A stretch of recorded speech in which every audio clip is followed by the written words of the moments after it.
Let's briefly go over the second C file, the files, which is a C files that belongs to the client programs called by the main functions.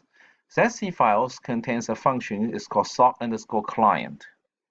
And that sock_client takes the two arguments. One is a server_IPP_ADR, which is a character string. The second one is the port, the server_port, which is an integer.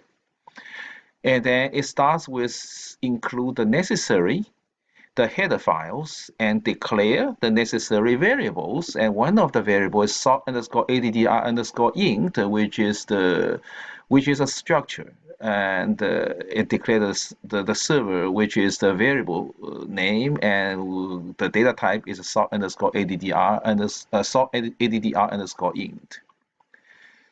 So it starts with confirm the pass in the IP address and the port number, and then it creates a socket.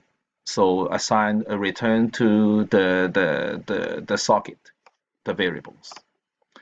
And now it's assigned the IP addresses to the server.sing_addr.s_addr. So assign the IP address and assign the AFNet to the sing_family, which is IPv4, the family, and also assign the port to the server.sing_port. Then once assigned to the server variables and make the connections to the remote servers. So connect sock, which is the socket, and then the server, which is and also the size of the server, which is if it's less than 0, it fails. Otherwise, goes to the loop. The loop, it will read whatever the remote server sends out over the socket if it makes the connections, and the reply, the whatever received is inside the server_reply. And then it assigns the heap memory, allocate the memory from the heap through the malloc, and then send a pointer to the reply. And then to be on the safe side, I just clean out the heap memory to make sure it's no junk inside.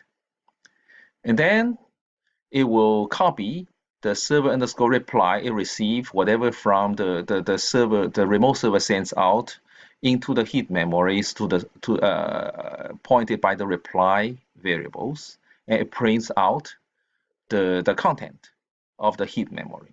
And after this is done, it frees the heap memory and then sleep 1 second, and then go over again to read the next one until you Control C, and which it returns to the main functions